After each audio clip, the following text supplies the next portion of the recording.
Hi friends, welcome to Maggie's kitchen. ఇవాల్టి మన recipe వచ్చేసి ఎంతో టేస్టీ అయిన మన సొరకాయ పప్పు అండి. దీనిని ఒక్కొక్కరు ఒక్కొక్క తీరులో చేస్తుంటారు, కానీ ఓసారి ఇలా ట్రై చేసి చూడండి, చాలా అంటే చాలా బాగుంటుంది. ఫస్ట్ ఇక్కడ ఒక కుక్కర్లోకి 1 కప్పు దాకా కందిపప్పును తీసుకోవాలండి. దీనిని ఒక 2-3 సార్లు శుభ్రంగా వాష్ చేసుకోవాలి. ఇప్పుడు ఇందులోకి కొద్దిగా చింతపండుని, అలాగే మనం తీసుకున్న 1 కప్పు కందిపప్పుకి ఇక్కడ నేను 2.5 కప్పుల దాకా నీళ్ళని పోసుకుంటున్నాను.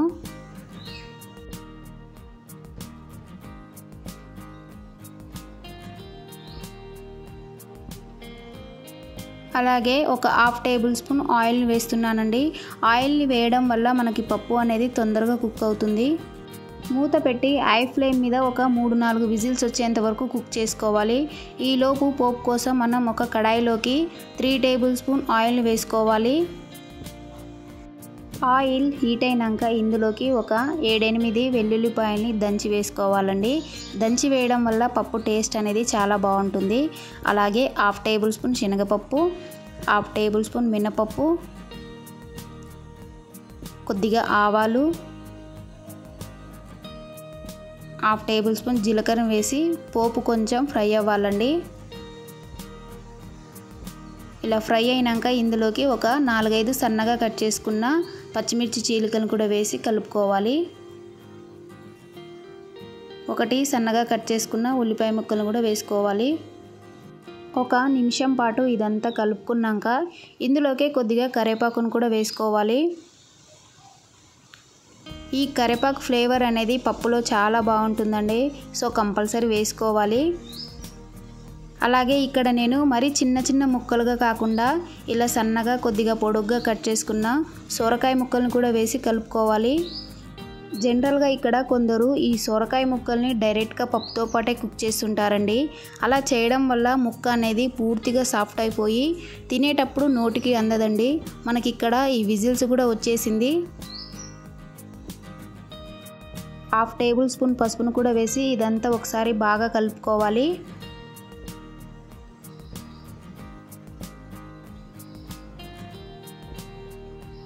అలాగే ఇందులోకి ఒక 2 కట్ చేసుకున్న టమాటా ముక్కలను కూడా వేసుకోవాలండి. మరి ఈ టమాటా ముక్కల్ని చిన్న ముక్కలుగా కాకుండా ఈ సైజులో కట్ చేసి వేసుకోవాలి. ఇదంతా మరొకసారి కలుపుకున్నాక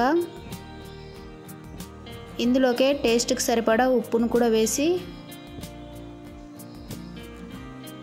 మూత పెట్టి ఒక 2-3 నిమిషాల పాటు మగ్గించుకోవాలి. 3 నిమిషాల తర్వాత మనకి ఇక్కడ ఒక 50% దాకా ఉడికిందండి.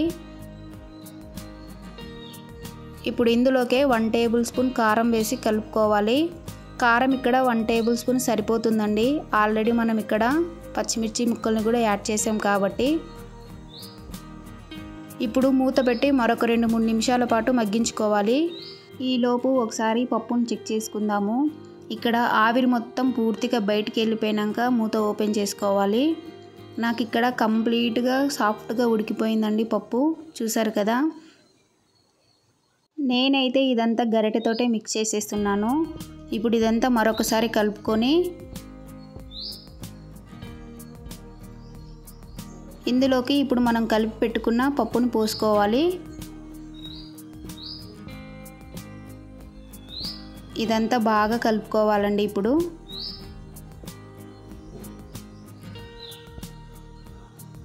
మరి కొద్దిగా నీళ్ళని యాడ్ చేసుకొని మిక్స్ చేసుకోండి. ఈ ప్లేస్లో ఒకసారి టేస్ట్ చేసి ఉప్పు కారాన్ని అడ్జస్ట్ చేసి వేసుకోవచ్చండి. నాకైతే ఇక్కడ అన్ని కరెక్ట్గా సరిపోయింది. ఇప్పుడు ఫైనల్గా కొద్దిగా సన్నగా తరిగిన కొత్తిమీర తరుగును వేసి స్టవ్ ఆఫ్ చేసి తీసి సర్వ్ చేసుకోవడమే. ఇది చపాతీ, రోటీ, రైస్ ఎందులోనైనా చాలా అంటే చాలా బాగుంటుందండి. మీరు కూడా ఓసారి ఇలా నా స్టైల్లో తప్పకుండా ట్రై చేసి చూడండి. మీకు ఎలా కుదిరిందో కింద కామెంట్ చేయండి. మరిన్ని రెసిపీస్ కోసం మన ఛానల్ని సబ్స్క్రైబ్ చేసుకోవడం మర్చిపోకండి. Thank you for watching.